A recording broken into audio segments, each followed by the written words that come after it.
Magandang araw Pilipinas sa ating mga kababayan. Sa araw pong ito'y pag-uusapan po natin. Ito pong tatlong personas katulad po ni Senador Antonio Trillanes at dating Senador Leila de Lima, maging ng ating mahal na Pangulo Ferdinand Marcos Jr.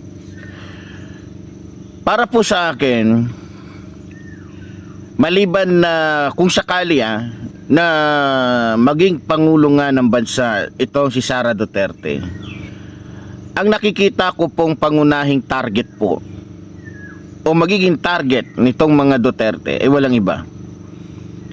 Unang-una, si Pangulong Ferdinand Marcos Jr. Ba't ko nasabi? Alam naman po natin na nagbabaga po yung init, galit ng mga Duterte kay Pangulong Ferdinand Marcos Jr. Bakit? Kasi para sa kanila, si Pangulong Ferdinand Marcos Jr. ay isang traidor na tao. Para sa kanila, si Pangulong Ferdinand Marcos Jr. ang walang utang na loob o isang taong walang utang na loob. Para sa kanila, si Pangulong Ferdinand Marcos Jr. ay traidor na kaibigan o traidor na tao. At hindi lang yon, para sa kanila, si Pangulong Ferdinand Marcos Jr. para sa kanila ay isang taong makasarili. Yan. Kasi, kaya ko po nasasabi ito, di ba nga, kaya galit na galit si Sara Duterte kay Pangulong Ferdinand Marcos Jr. dahil pinabayaan siya ni Pangulong Ferdinand Marcos Jr. na imbestigahan ng Kamara, no? Imbestigahan ng Kamara sa kanyang mga nagawang kasalanan. Para sa kanila isang katraidoran 'yon. O para sa kanila, si Pangulong Ferdinand Marcos Jr.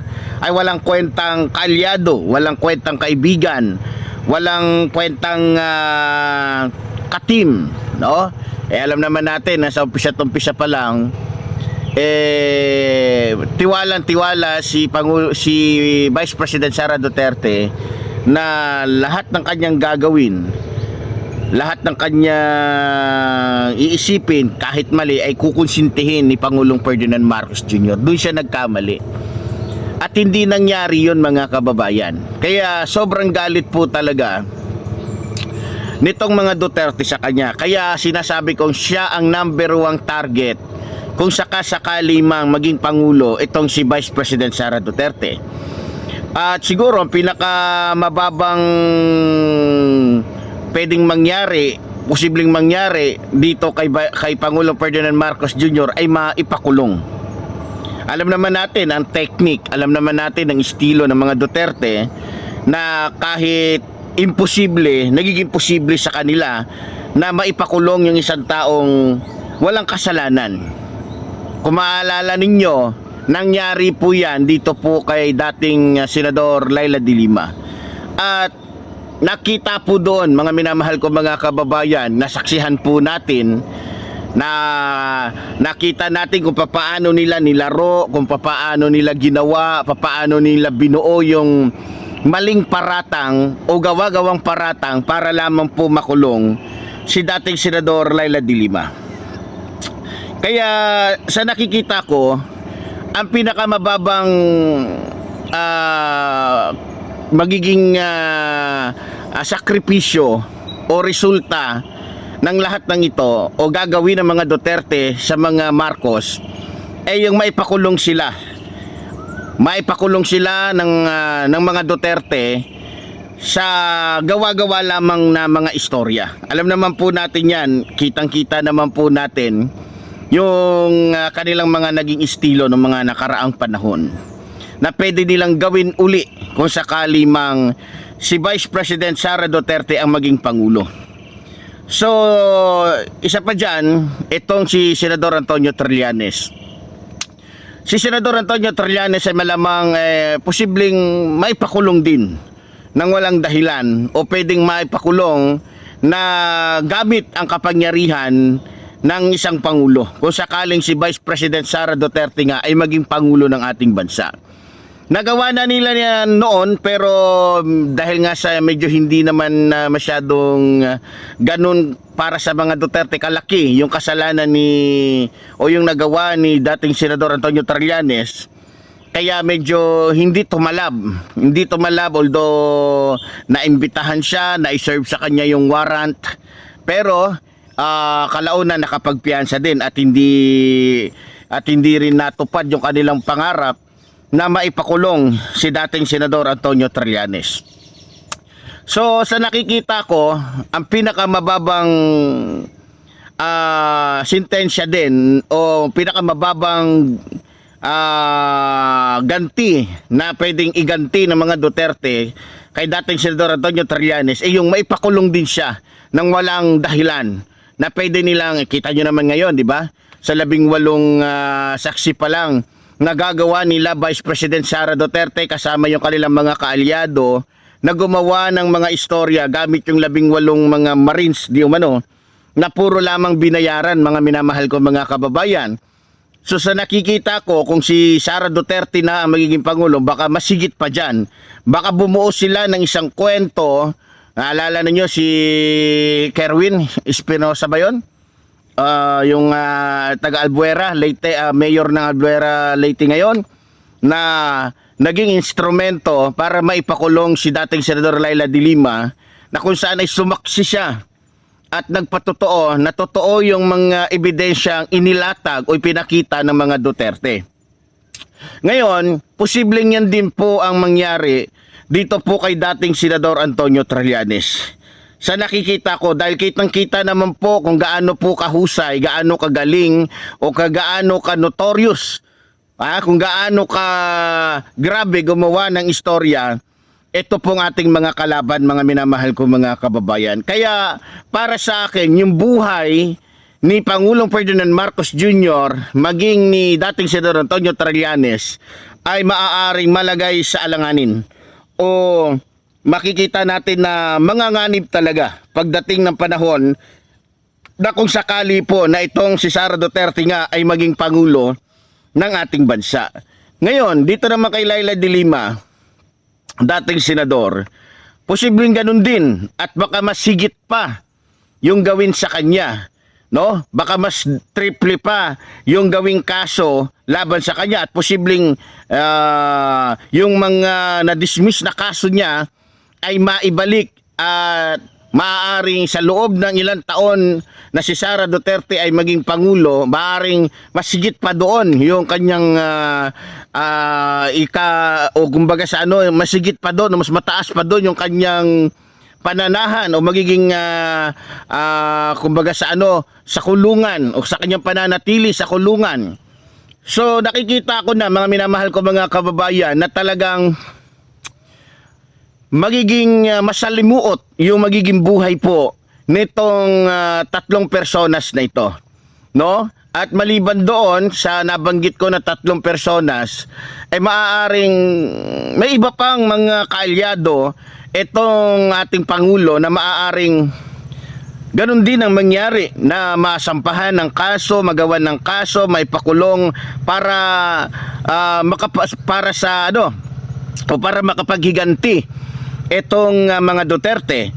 At sa nakikita ko, baka maging baliktad, imbis na si Kibuloy, si Arnie Tevez at iba pang mga personas na may totoong kasalanan sa ating batas, siya ngayong nasa laya, at yung mga taong nagpapatupad ng batas, nagmamalasakit sa taong bayan, nagtatanggol sa ating bansa, ang siya pang makulong. Maaaring ganun ang mangyari, mga minamahal ko mga kababayan, at hindi posible yon dahil nakita naman natin, nasaksihan na natin kung paano ang ginawa ng mga Duterte noong mga panahon na si Duterte pa ang pangulo ng ating bansa dito po sa ating minamahal at ginagalang na dating Senador Leila de Lima.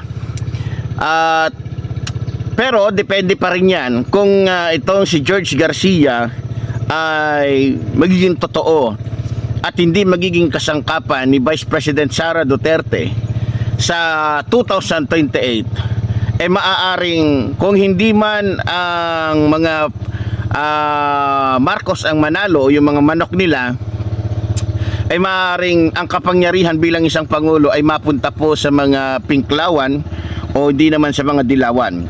Ngayon, para sa akin, kung ang kapangyarihan ng isang pangulo ay mapupunta sa pinklawan, okay lang. Kasi hindi naman o wala namang ganong tindi na initan o galit itong pinklawan sa ating mahal na pangulo. Sa katunayan, sila pa nga ay parang nagiging close na ngayon. At maging sa kampo naman ng mga dilawan, although gusto din nila, nananawagan din sila ng pananagutan at gusto nilang panagutin si Pangulong Ferdinand Marcos Jr. sa nagawa daw nitong kasalanan o pagtataksil o pagnanakaw. Sa nakikita ko kung sakaling ang kampo ng mga dilawan ang magiging pangulo, ay hindi naman po magiging ganun ka-worst o hindi ganun ka-grabe o hindi ganun kaano yung kahihinatnan ng buhay ng ating mahal na pangulo. Natitiyak ko yan dahil hindi naman ganun at hindi masama ang mga dilawan, hindi naman masama ang mga pinklawan. Ang masasabi ko lang talaga na medyo may problema dito yung mga Duterte, yung mga DDS na halos nagiging kriminal na, halos nawawala na rin sa sarili, halos hindi na makatao yung ginagawa.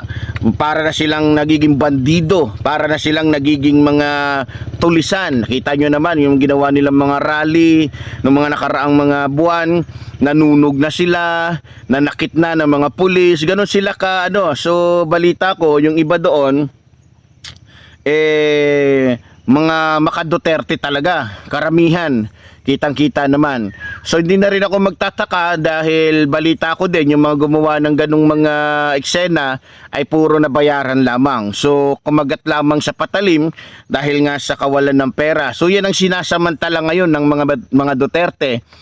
At ngayon nga yung mga Duterte, balita ko patuloy pa rin na nagre-recruit ng mga taong magagamit nila kung sakaling ma-impeach nga itong si Vice President Sara Duterte.